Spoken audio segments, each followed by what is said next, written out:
होंगे। अब मैं सीधे बामसेब पे आता हूँ। सन 76 में काशीराम जी झांसी में आए थे। उस वक्त मैं इंस्पेक्टर था इनकम टैक्स में, और मैंने उनकी पहली सभा रेलवे इंस्टीट्यूट में करवाई थी। मेरा भी उसमें योगदान, और भी साथी थे हमारे। और मैंने उनके सम्मान में डिनर भी रखा था, और करीब 2-2:30 बजे तक वो हम लोगों को कन्विंस करते रहे कि हम उनके साथ आए। ये सन 76 की बात है, 76 की है, 76 की बात है। इसके बाद मतलब बामसेब जब बना नहीं था, इसके बाद बामसेब बना है। और जब बामसेब बनाया तो काशीराम जी का विजन बड़ा बड़ा बहुत काफी ब्रॉड विजन था, और उनकी ट्रेनिंग पूरी महाराष्ट्र में हुई थी आरपीआई के उसमें आंदोलन में। तो वो जानते थे, आरपीआई से बहुत कुछ उन्होंने सीखा था। उन्होंने जो बेस बनाया, जो आप बताते हैं ब्रॉड बेस, मास बेस, तो उन्होंने कल्चरल आंदोलन पे उन दिनों उनके दिमाग में था। सीधे पॉलिटिकल आने का दिमाग में उनके नहीं था उस वक्त। और वो कल्चरल आंदोलन में वो चाहते थे कि यूनिटी कैसे हो हमारे लोगों की, किस तरह से सोशल जस्टिस की जो लड़ाई है वो कैसे पूरी की जाए, उसकी उसकी उसकी आधार भूमि कैसे तैयार की जाए। वो उस वक्त तो आधार भूमि, और वो ये समझ रहे थे कि आरपीआई क्यों फेल हुई है, रिपब्लिकन पार्टी ऑफ इंडिया क्यों फेल हुई है, क्यों आरएसएस भारी पड़ गया इन पर।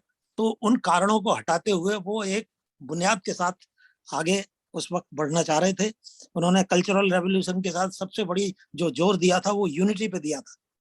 तो यूनिटी पे उन्होंने, उनके जब बामसेफ नाम रखा तो बैकवर्ड एंड माइनॉरिटीज को भी साथ में उन्होंने, और बैकवर्ड क्लास को साथ में खास तौर से रखा था, क्योंकि उस वक्त दलित आंदोलन में जो आरपीआई का आंदोलन था उसका बेस जो था मुसलमान और दलित थे बेसिकली। और अलीगढ़ में ये नारा लगता था, मिले, जैसे ये लगा था ना मुलायम सिंह के टाइम में, मिले मिले मुलायम काशीराम, हवा हो गए जय श्री राम, वैसे ही वहां नारा लगा, दलित मुसलमान भाई भाई, हिंदू कौम कहां से आई। तो इतना बड़ा ये काफिर कौम, जी, काफिर कौम कहां से आई। हाँ, ये तो ये बिल्डअप था कि मुसलमान और दलितों को अकेले मिलने से इनकी सांस ऊपर नीचे लगी थी। और जब उन्होंने देखा था कि अलीगढ़ जो इनके निशाने पर रहता है, जहां इन्होंने एक फौजी एक उसमें तब्दील कर रखा है एक छावनी में, वहां पर बीपी मौर्य जीते और मुस्लिम औरतें सड़कों पर लेटी थी उनके लिए। बहुत बड़ी चीज थी वो, एक दलित मुस्लिम बिल्डअप होने की। तो काशीराम जी ने बात को जोर दिया, और काशीराम जी ये चाहते थे कि ये हमारा जो 85% है इसको यूनाइट कैसे किया जाए। पूरा फोकस उनका इस बात पर, और पूरा कल्चरल रेवोल्यूशन पर, यानी कि गैर राजनीतिक जड़ों को मजबूत करने पर था। वो ऐसा नहीं है कि उनको राजनीति के बारे में थोड़ा कुछ कम जानकारी थी। उन्होंने बहुत बंबई में देखा था, पूना में देखा था, और राजनीति मास्टर साइंस होती है। तो सत्ता की राजनीति गलत नहीं है, वो तो अल्टीमेट आपका लक्ष्य है। जैसा कि अभी दीवान साहब कह रहे थे, हाँ, अनिल दीवान जी, कि मंजिल और मकसद बता रहे थे कुछ आपको। तो मकसद उनको, उनके दिमाग में बड़ा क्लियर था। और फिर उन्होंने सन 78 में बामसेब बनाई, फिर 81 में DS4 बनाया। तो जब DS4 भी जब बनाया था तो उनके दिमाग में यूथ, वुमेन, खास तौर से यूथ और वुमेन उनके दिमाग में, और स्टूडेंट यूथ में आ जाते हैं। स्टूडेंट, यूथ, वुमेन, इनको ला करके इनको फ्रंट लाइन में ट्रेनिंग दे करके तैयार करना था। और उनका सबसे बड़ा फोकस उस वक्त तक कैडर बिल्डिंग पे था। और मैं ये बताऊं आपको कि बामसेब ने जो कैडर बिल्डिंग का जो फाउंडेशनल काम किया है उसका कोई पैरेलल नहीं है दलित इतिहास में।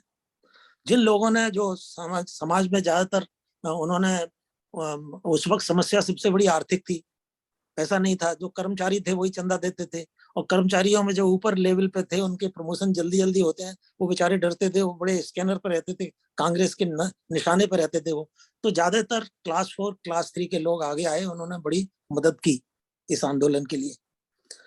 मगर वो जो क्वालिटी थी उसकी इम्प्रूव नहीं कर पाए, उसका मेरे ख्याल से, मैं भी उस वक्त जोड़ा रहा था, वो उसका कारण ये था कि इन्होंने कर्मचारियों की तरफ तो ध्यान दिया, कर्मचारियों के परिवारों, उनके युवा वर्ग पर, उनकी महिलाओं की तरफ अगर कैडर बिल्डिंग में ध्यान दिया होता तो शायद आज की ऐसी स्थिति नहीं आती। लेकिन वो ऐतिहासिक परिस्थिति होती है, जैसा कि मौलाना साहब कहते हैं, कुछ तो मजबूरियां रही होंगी, यूं तो बेवफा नहीं होता। 80 में रिपोर्ट आ गई मंडल कमीशन की, और मंडल कमीशन की रिपोर्ट आते ही दलितों पर हमले हुए। खास बात यह है कि बैकवर्ड पे हमले नहीं हुए थे, दलितों पे हमले हुए, और इसके बाद आपने देखा है कि फिर कम्युनल माहौल किस तरह से इन लोगों ने बिगाड़ा है, किस तरह से योजनाबद्ध तरीके से इन्होंने बाबरी मस्जिद का ताला खुलवाया, सिखों को निशाने पे लाए, खालिस्तान खालिस्तान रात दिन प्रचार करते थे, बदनाम करते थे। वो जैसे वो कहते हैं ना कि पहले कन्विंस करते हैं, कन्विंस नहीं होता तो कंफ्यूज करते हैं, और कंफ्यूज नहीं होता फिर डिफेम करते हैं। तो इसके बाद में आपने देखा था कि राम का सीरियल शुरू कर दिया था इन्होंने, लोग उन्माद में आ गए थे। राम सीरियल देखते तो उस वक्त टेलीफोन हाथ से मिलाया जाता था, तो बताते थे सब अभी राम सीरियल चल रहा है, उन पर बातचीत नहीं हो सकती थी। तो इस तरह से इन्होंने दंगे, भयानक दंगे गुजरात में कराए, और गुजरात ही उस वक्त इनका मेन हेडक्वार्टर था। गांधी जी के गुजरात से ये पूरा हिंदू राज का, राम राज का कार्यक्रम शुरू हुआ है। और क्योंकि ये राम राज्य का और आरएसएस के हिंदू राज का एक क्लोज संबंध है, गांधी जी का और सावरकर का, जिसको हमारे लोग देख पाते हैं, हमारे आंदोलन वाले, सामान्यतः लोग देख भी नहीं पाते उसको। तो ये जो मैं आपके पास आ गया जब फिर 84 में डीएस ये DS4 बनाने के बाद 84 में बहुजन समाज बनाई, तो उस वक्त जल्दी थी काशीराम जी के, तो इतना बड़ा आंदोलन हो रहा था, मंडल कमीशन की रिपोर्ट आ गई थी, और आंधी तूफान राजनीति में आए हुए थे, और कांग्रेस की विदाई हो गई थी। जो कांग्रेस हमारे लोगों को दबा करके कुचल के रखी थी, वो खुद अपने बुरी हालत में पड़ी थी। उसका कारण सबसे बड़ा ये था, आप जानते हैं कि कांग्रेस का जो आधार था, वोट बैंक जो था, वो मुसलमान और दलित ही था, और जो ब्रेन बैंक था उनका, जो थिंक टैंक था, वो पूरा की पूरा ब्राह्मण था। तो उनका थिंक टैंक ही थिंक टैंक रह गया, उनके बाद वोट बैंक गायब हो गया सब। तो वोट बैंक फिर वो दलित बामसेब वगैरह की इसमें आ गए, बामसेब वगैरह में।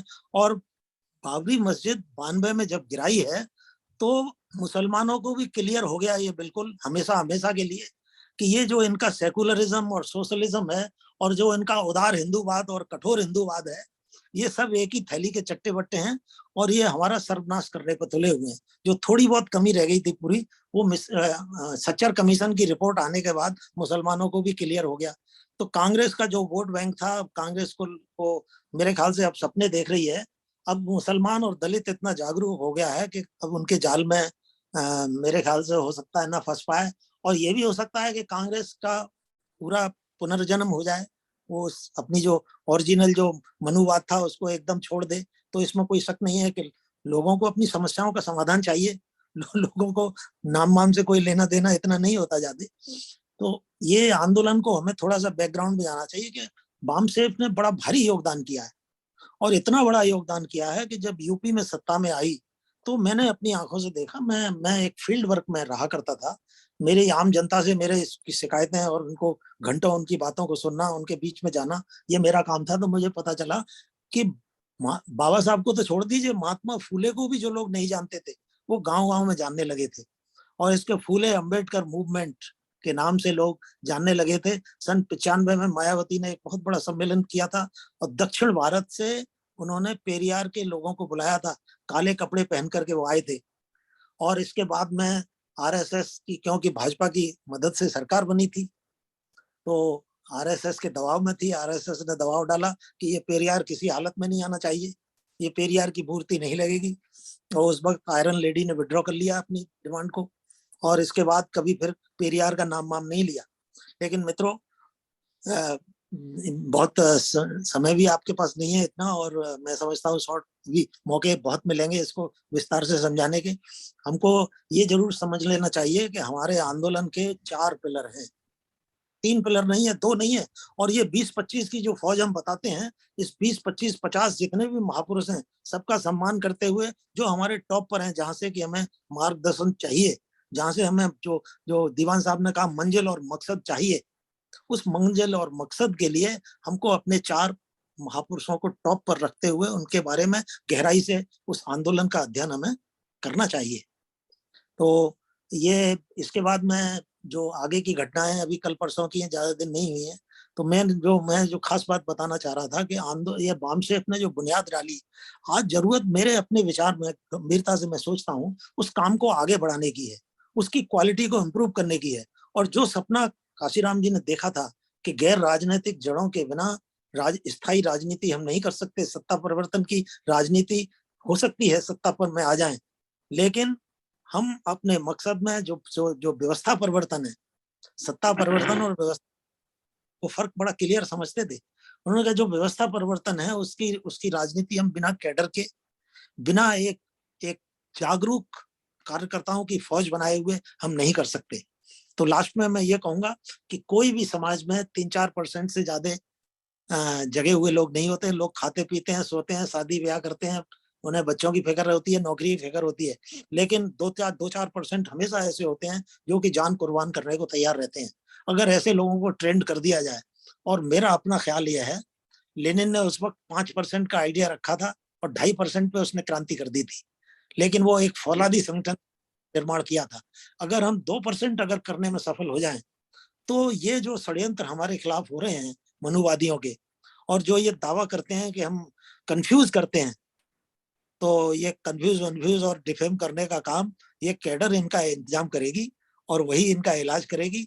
वरना ये देखिए, जिसके पीछे पड़ते हैं उसके इस तरह पीछे पड़ते हैं कि उसको इतना बदनाम कर देते हैं। जैसे औरंगजेब का नाम आप आते हैं, औरंगजेब बड़ा पराक्रमी आदमी था, कोई मामूली आदमी नहीं था। अफगानिस्तान से लेकर के दक्षिण भारत से लेकर के बर्मा तक उसका राज था। इतना बड़ा राज सम्राट अशोक के बाद किसी का नहीं हुआ है। और वो उसको जब आरएसएस वाले किसी व्यक्ति को बदनाम करने लगे, चाहे वो बाबा साहब अम्बेडकर हो, चाहे कार्ल मार्क्स हो, चाहे मैं हूं, आप हो, कोई भी हो, तो समझ लीजिए, जरा उनकी बातों पर गौर विश्वास मत करिए और सच्चाई को जानने के लिए पक्ष और विपक्ष में जाइए।